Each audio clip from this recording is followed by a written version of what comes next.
This week on Neighborhood Treasures, we're going to take a visit to Delmar, where we're going to make something at MADE. Some cool things happening here in MADE. Vince, I made it. How you doing, man? Very good. Nice to meet you. Heard so much about this place. You want to show me around? I would love to. Okay, after you.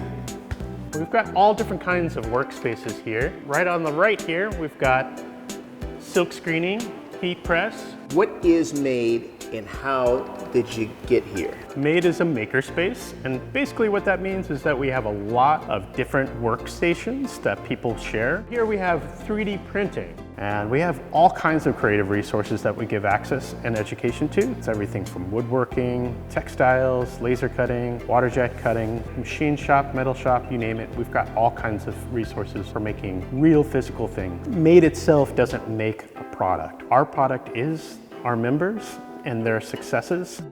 I think that's what makes MADE unique. We have all these resources that become kind of unobtainable for the general person.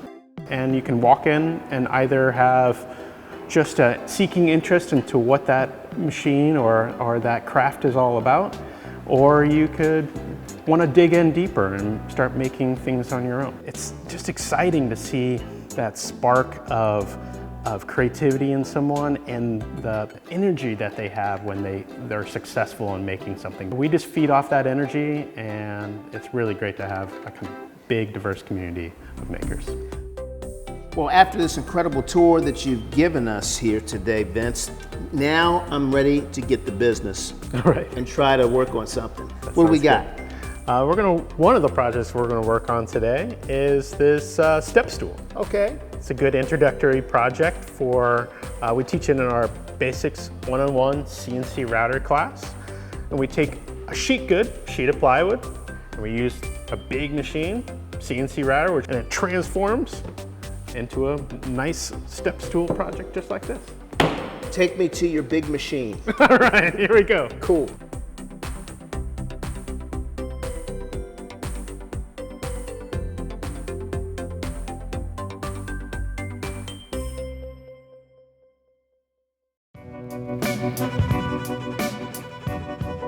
Vince, if you can just give me kind of a sketch of how all this came together. I had quite a few years working within different shops just as to get my some bearings as to how to run a place like this. And then there was a really amazing opportunity in St. Louis where a previous business similar to this, they had gone under, and there was a local funder that was really interested in keeping a resource just like this in St. Louis. And I was tapped to take that vision to the next step. We took about a year to develop this building. It took a lot of hard work and just getting down and dirty and our hands dirty to get this place operational. But we've been here almost 5 years, and we've got a growing community of over 250 members. I think community is a huge aspect that we thought about when we brought MADE here on Delmar. We were lucky enough to start our business right at the budding beginnings of a new district here on Delmar called the Delmar Maker District. It's where they're trying to cultivate a lot of like-minded businesses that bring resources of creativity and how to make things into the hands of the community. There's Craft Alliance, which is just half a block down the street, and Third Degree, one of our sister companies, half a block down the other direction. And the Magic House has a satellite location here too on our second floor. We have new restaurants and businesses opening all the time. And so to be a part of something that is regenerating a section of Delmar that a lot of people typically just kind of pass by previously is pretty special. Every third Friday of the month, we have an open house with all the like-minded businesses here in the district. They can come and see live demonstrations of equipment, talk with people from our community, and even some of those people from the community are either selling crafts and goods or just explaining about how they came to understand what MADE is all about and how they got that started.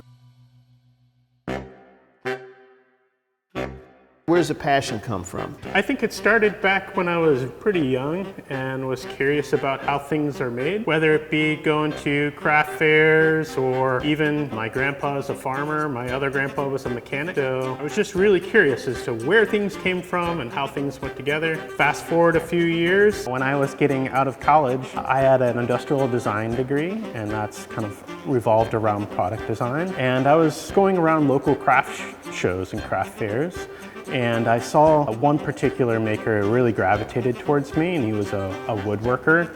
And that's where I started asking questions about, like, how did you get started and how did you acquire the resources that you needed? And the struggle that he had to go through in order to find the right place for him kind of set a light bulb off for me as to, like, how can we get more of those resources quicker into the hands of people who want to make things? How does your heart feel when you see people putting things together for the first time like you're seeing? Anytime we have a new member, it doesn't matter whether they're a seasoned vet in making or it's just the first project that they're working on. You can see the excitement that they have when they're putting the final touches together. Something special about that moment. They're super proud of themselves, we're proud of them, and that just makes the whole point of this job worth it for sure. Got that, and then our final top here goes on top. And as you can see with these holes here, that's where you can easily place in a few screws or some wooden dowel rods to tie that all together. I'd say they're identical twins. Yeah, that's the beauty of making things at MADE. You can make them again and again, and they'll come out just like the last time. Vince, this was awesome. We want to thank you for bringing us in here and showing us how it's done. Absolutely. All right, appreciate that. Yeah. All right.